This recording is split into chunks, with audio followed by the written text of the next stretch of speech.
So today we'll finish up on the course of values induction, and we are going to go to the new topics, which is semantics of propositional logic. But before we do that, I want to review some materials that maybe you have seen this before somewhere in high school or maybe some other courses in CS. But I want you to be make sure that you understand this concept well, because this will repeat on and on throughout the rest of the semester. So I'm going to talk about what is a set, what is a subset, what are the set operations, what are the Cartesian product relations and functions, and there's some class of functions, one-to-one function, one-to function, one-to-one correspondence. So we are going to study those. So last time, we were starting to prove some properties of propositional formulas. And the propositional formulas are defined in a recursive way. So to prove these properties of some mathematical object that has recursive definition, we use the induction. So induction is kind of, it reflects the same structure as what you build in a recursive way.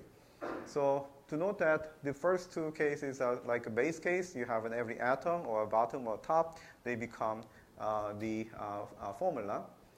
And if you have a formula F, or somebody give you a formula F, and then you can build another formula using third and fourth bullet, you can use negation symbol, or you can use binary connective. Okay. So to prove this property, you have to first identify what is the P of F.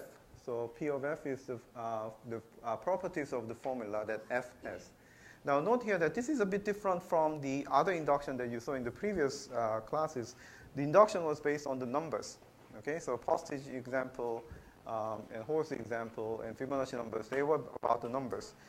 Here we turn our attention to the formulas. So formulas are these parameters for this P. So we're talking about the formulas, properties of formula F. But formulas are also built recursively. So it is built based on the smaller formulas. So some sub-formulas, and you can make a bigger and bigger formulas. So it is actually applying the same idea of induction as in the numbers. So these are the four cases that you have to show for all such formulas. So the first thing is, if you want to show any property for any formula, so you have to show that this property holds for the atom P and for the zero-place connectives. Okay? And if you have other things like the binary connectives and disjunction, you have for conjunction disjunction, you have to use the third and fourth cases. Okay, now, in these cases, you have induction hypothesis that the formula F has the property P, or formula G has the property P. Using this, you're proving the same property for the next formula, which is not F, or the formulas F sun G. Okay? So, again, don't argue with induction hypothesis. There's no use for doing that. But once you assume that, can you prove the next case holds? That's the idea of induction. And we saw the first proof in this style, which was to show that for any formula, you have same number of left and right parentheses. And how do we prove this? First, we identify the property that P of F means this one, L of F is equal to R of F. This is mathematical notation that helps us to prove easily. Okay? So you can write in English, but this is actually easy to manipulate. Okay, so case 1, case 2 is actually easy because there are no parentheses. So this can be easily checked by looking at this number of left parentheses and right parentheses are 0. Case 3, you assume that for given F, whatever the formula F, you don't know exactly, but you know for sure that the number of left parentheses and right parentheses there in F are the same. So that is what you assume. You don't argue with this, but you're trying to prove this based on that assumption. Okay? So how do you prove this? So L of not F. Basically, we have to go all the way through until here, R of not F. So this is the goal that you have to prove, and this is the middle part that you have to prove. So how do we prove those things? If you count number of left parentheses in here, you know that it should be 1 plus whatever the number of left parentheses there. So it's 1 plus LF is the total number of left parentheses in this string. Okay, let me. Okay, so this string. And since we know that L of F is equal to R of F, that was our induction hypothesis, we can algebraically manipulate that 1 plus L of F is equal to 1 plus R of F. And this number is actually the same as the number of right parentheses in this string.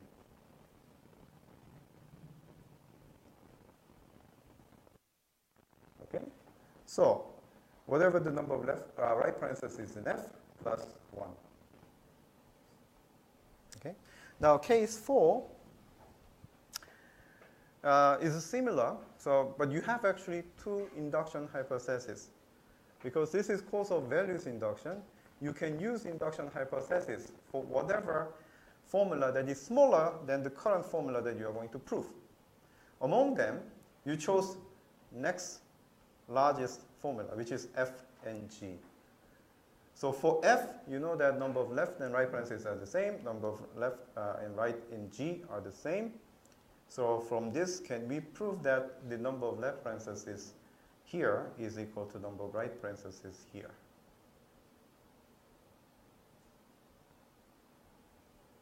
Okay? So how do we find the number of left parentheses? So this is the first one. So this is 1 here.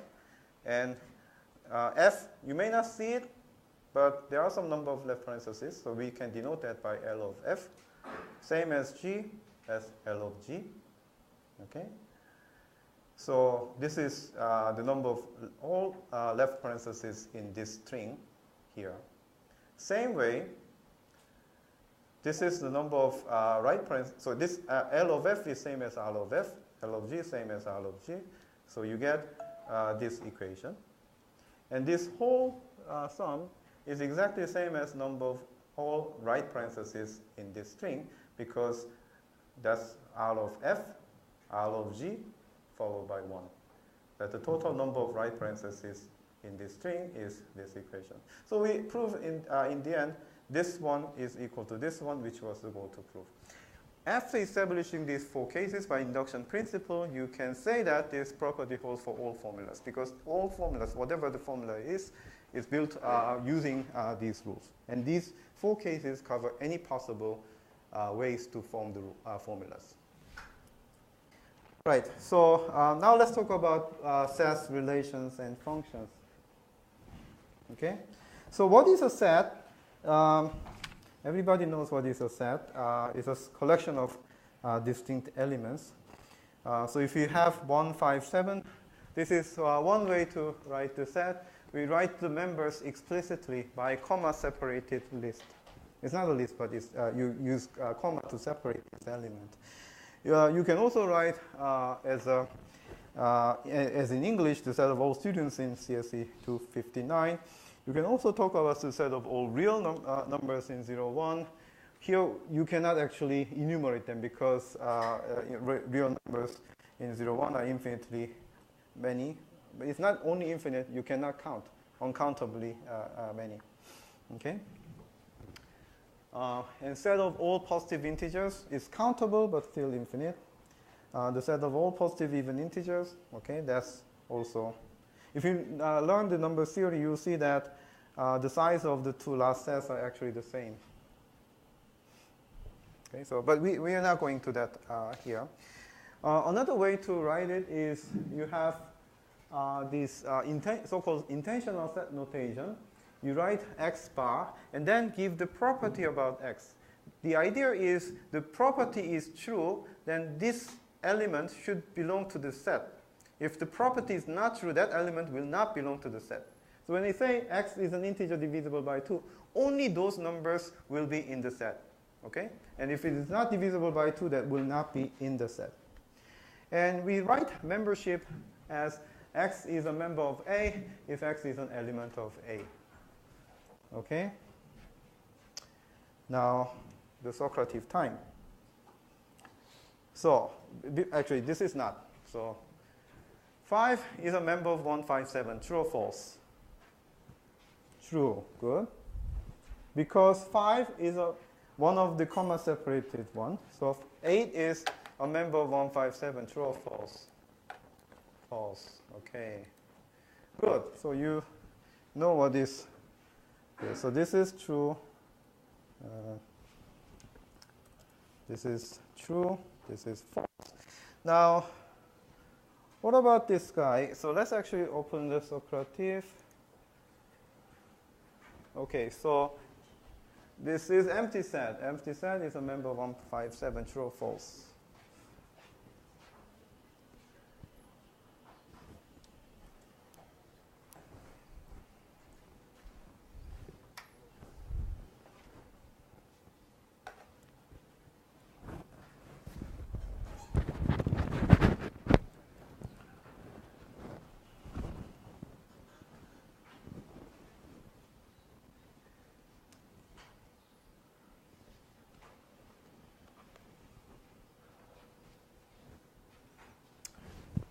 Okay, so you don't surprise me.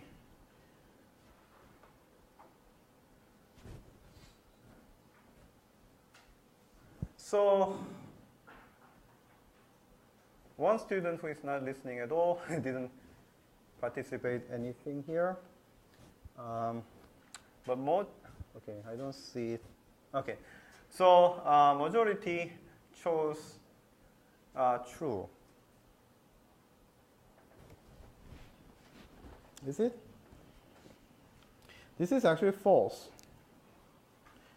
We can say 1 is a member, 5 is a member, 7 is a member, but empty set is not a member. Empty set is not an element of this set. If it was to be an element of the set, you should have seen empty set as one of the member in comma separated way, like this.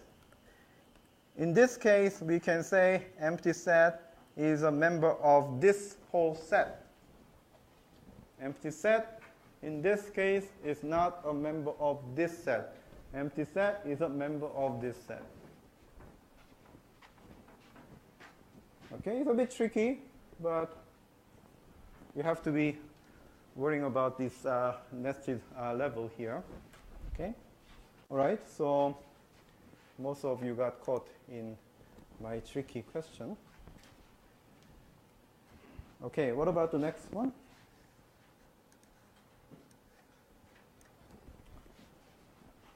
So 157 is a member of 157.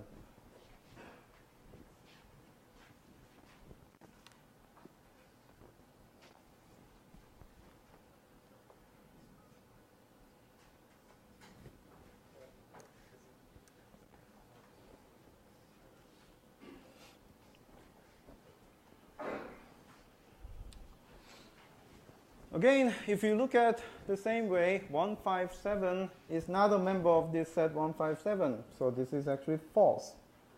And 70% of you got it right. So that's good. What about this one? So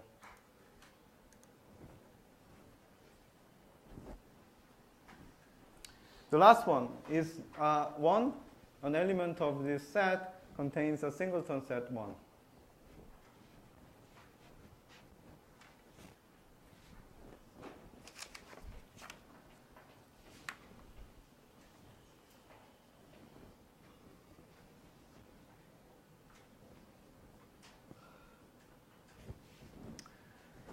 Okay, so majority answered correctly. This is not. Because if 1 is a member of the set, it should be like 1 is a member of 157. It should be one of the comma separated element. Okay, but this is not.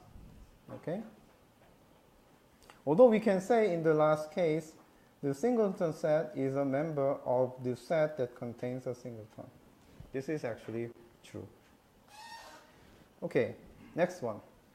Subset. Okay, so the subset, the reason that maybe some of you got wrong in the previous question is because you confused between membership and the subset. The subsets are the relation between two sets. And here, the idea is every member of A is also a member of B. Okay? And we also say proper subset, okay? Because if you just say in the first line, A and B could be the same. Okay? Even though we say A is a subset of B, A could be equal to B, and still A is a subset of B. So in order to distinguish that with A is smaller than B, we say A is a proper subset of B if A is a subset of B, but A is not equal to B. Okay? Or you can say B is not a subset of A. Okay? So now if you look at this, let's actually go one by one together. If the A, is it true or false? True or false? 2 is a subset of 2, 4, 6. False. Why is it false? 2 is not even a set. Yeah, that's a very good answer. Subset relation is defined between the two sets. Okay, 2 is not even a set, so this is false. Now, what about B? Let's do the circulative here. Okay.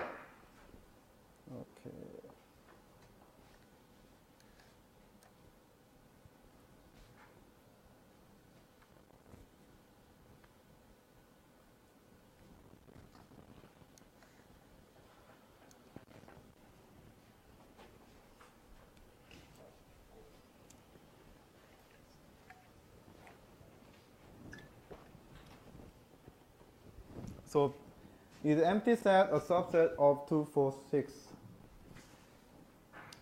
And the idea is apply the definition that is given there. When you say one set is a subset of another, then every member that belongs to A is a member of B. Okay.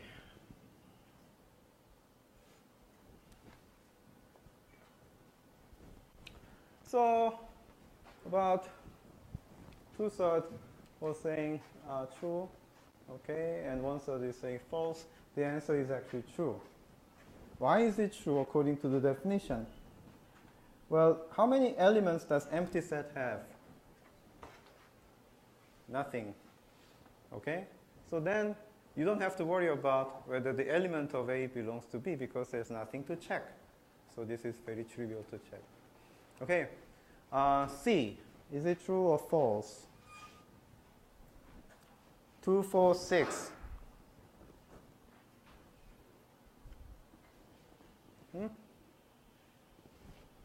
Is C true or false?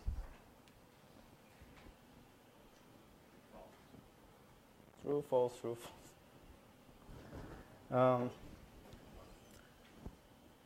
If you say true, again that you're confused with membership. The membership is true. If it was not a subset relation, if it was a membership, it could have been true.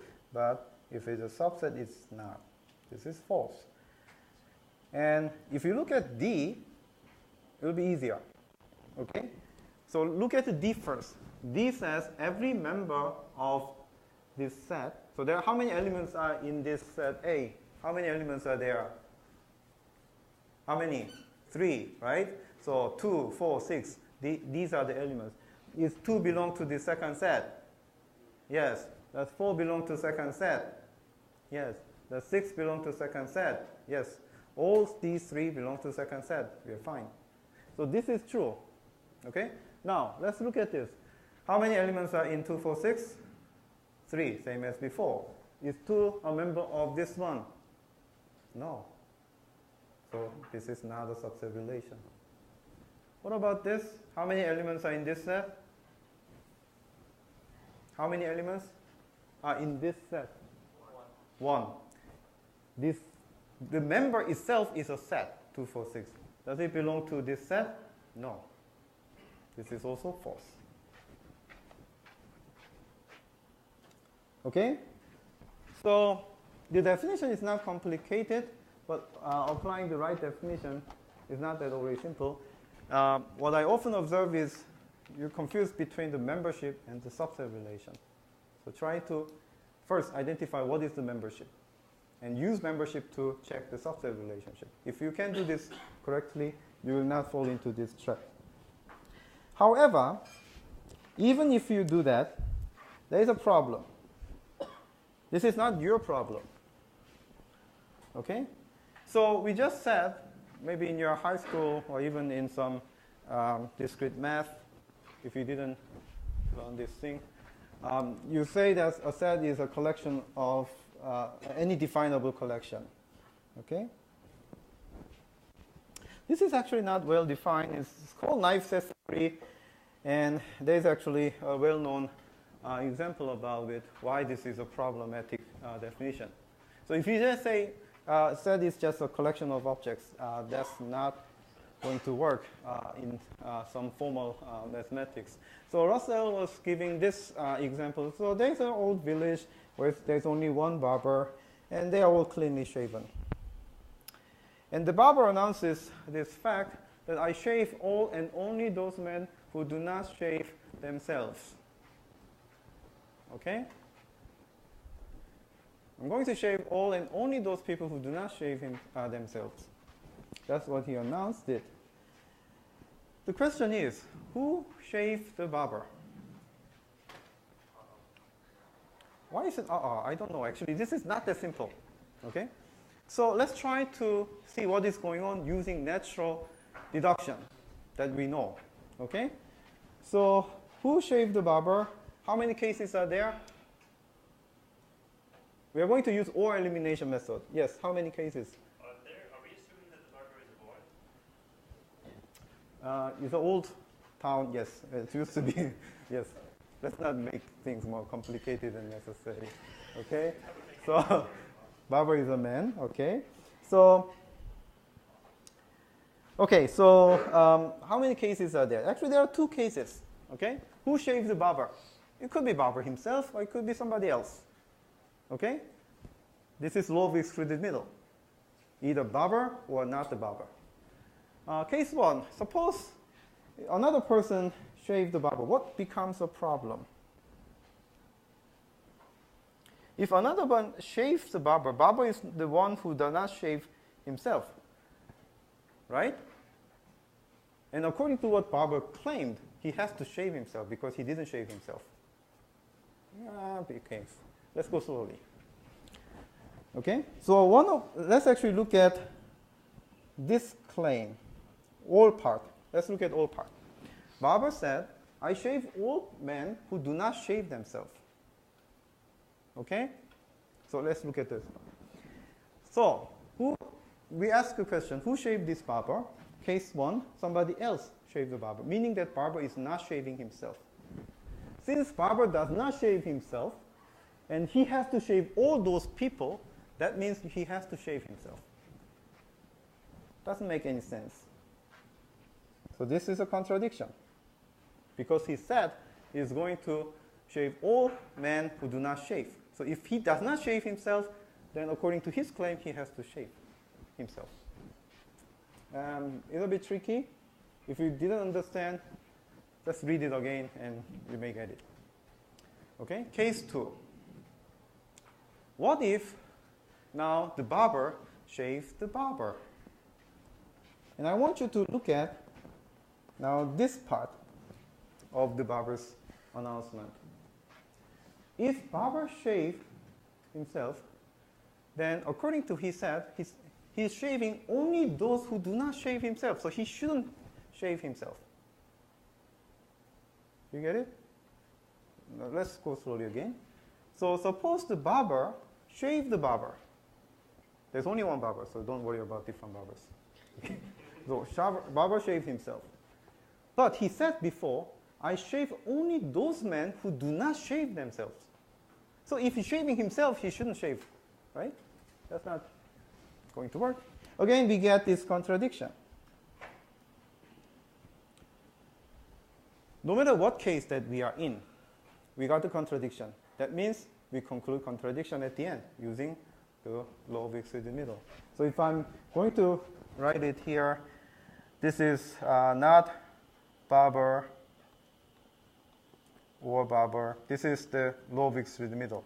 Case one is not the barber. We got the contradiction. Oops.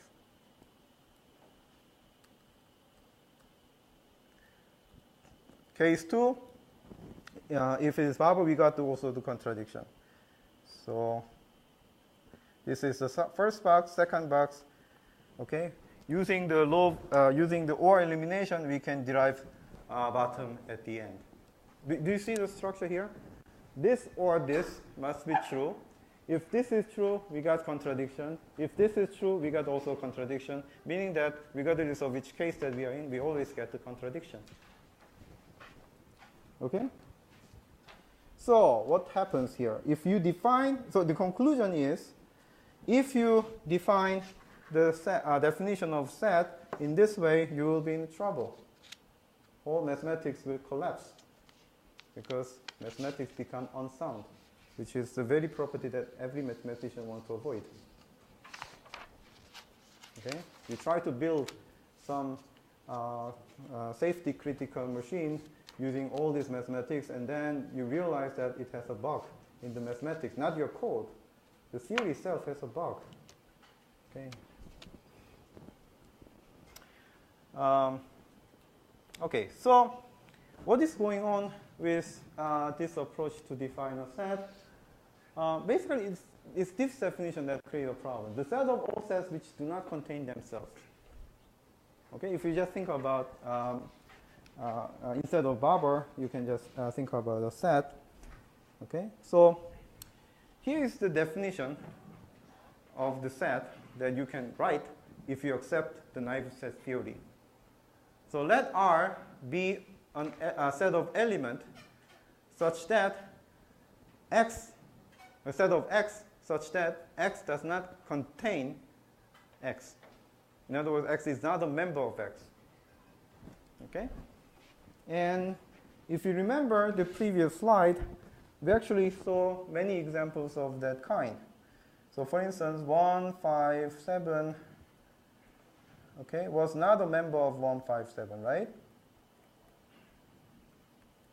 So then this 157 will be in R.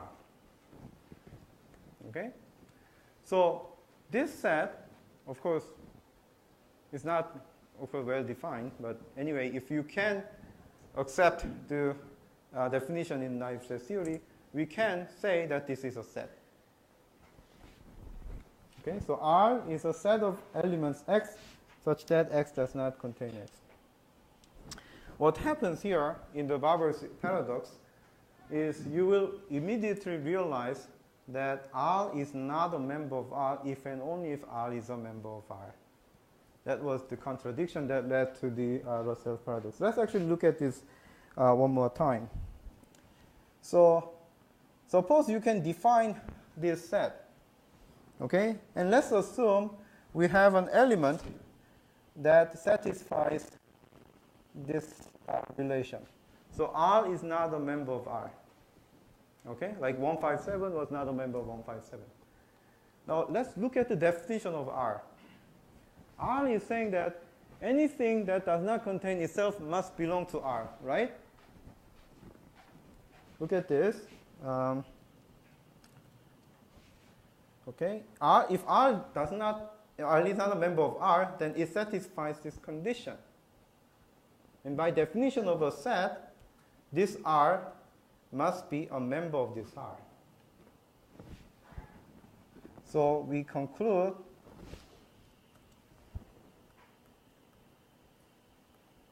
this one. Okay? So let me repeat. If R is not a member of R, this R satisfies this membership condition, meaning that the X belongs to R. Here X was R, so R belongs to R. Right? So we get this one. What about the other case then? Suppose R is a member of R. Okay? So what happens here? If R is a member of R, then it has to satisfy the condition. So R must not be a member of R.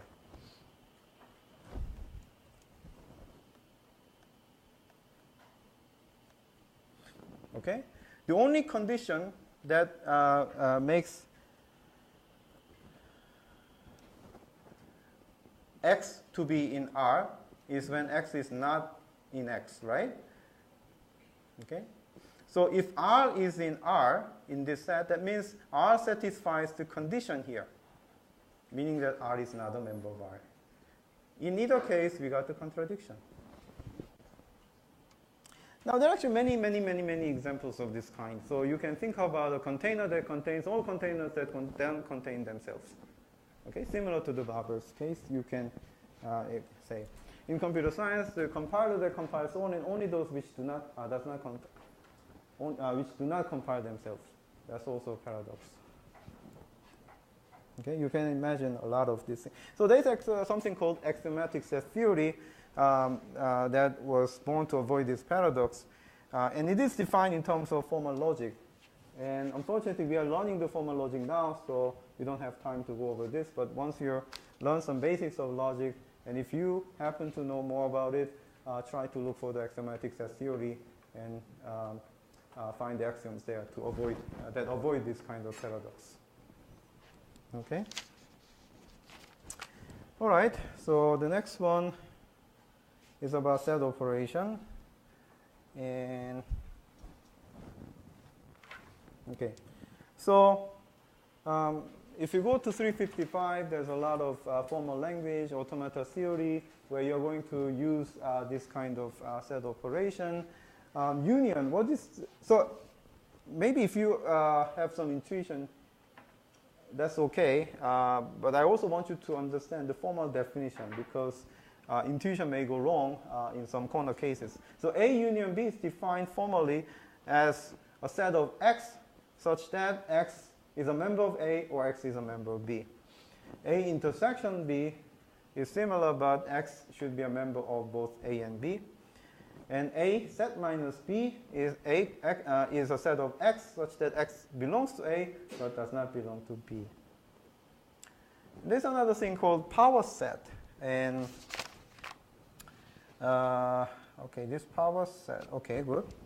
So the power set is a set of all subsets of S, and typically denoted by 2 to the power of S. So let's practice this example. So what is A union B? Here. First, how many elements will be there when you do A union B?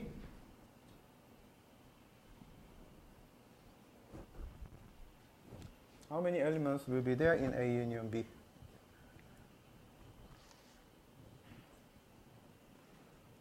Nobody knows? 4? Okay, so let's see. According to the definition, you have to pick members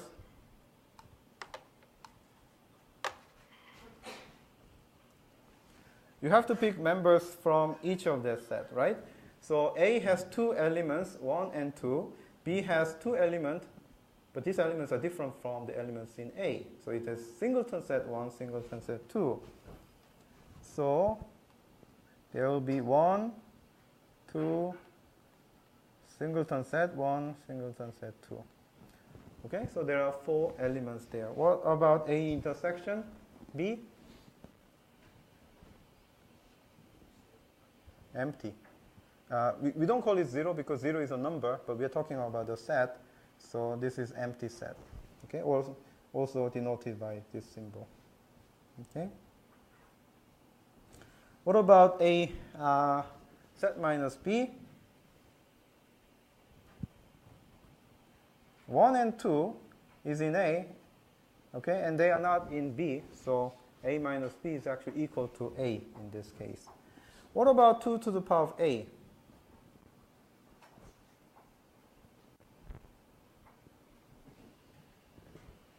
To the power of A. So 2 to the power of A is a set of subsets. This is a set, okay, and you have to enumerate all subsets of A. How many subsets does A have?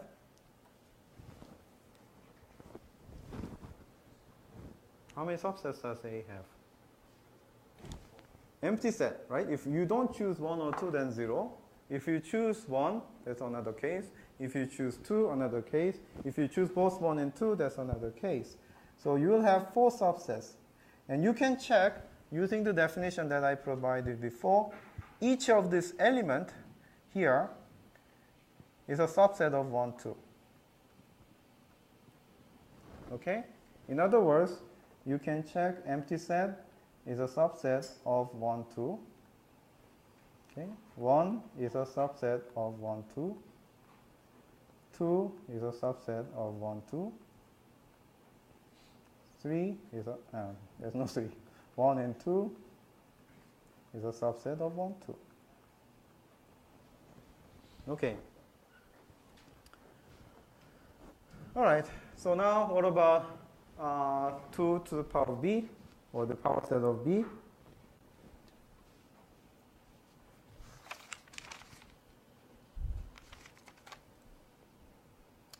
It's similar, but you slightly different thing is how you write the elements. So first, empty, you don't have to choose anything.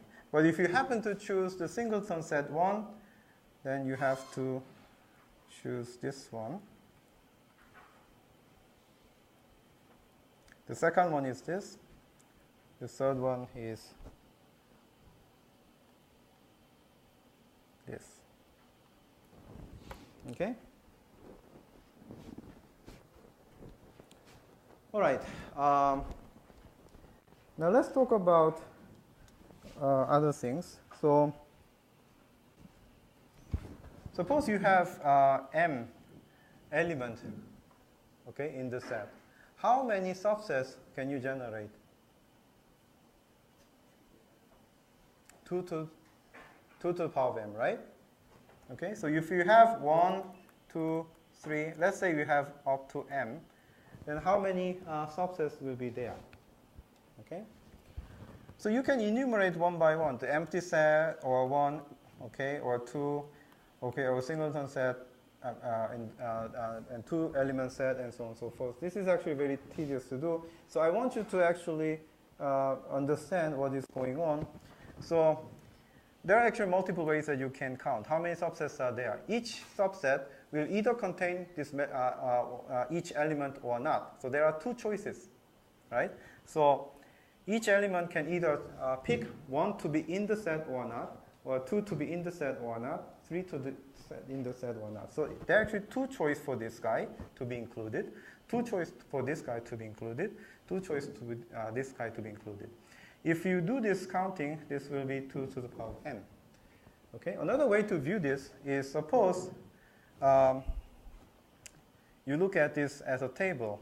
Okay, 1, 2, 3, 4, 5, up to say, let's actually say 5. Okay, then there should be 32 subsets. You can count this as a membership.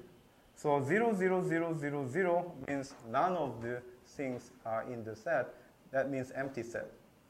If you say this one, so each entry is either 0 or 1, meaning that this one represents the set that contains only 1 but none of the others. If you write this one, then you have 1, 3, because 1 is counted, 3 is counted, and the others are false. Okay. Okay, so I blew up that page.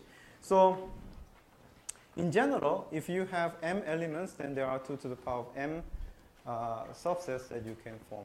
Okay, any question up to today's material? Okay, so then let's close and let's open the cooperative.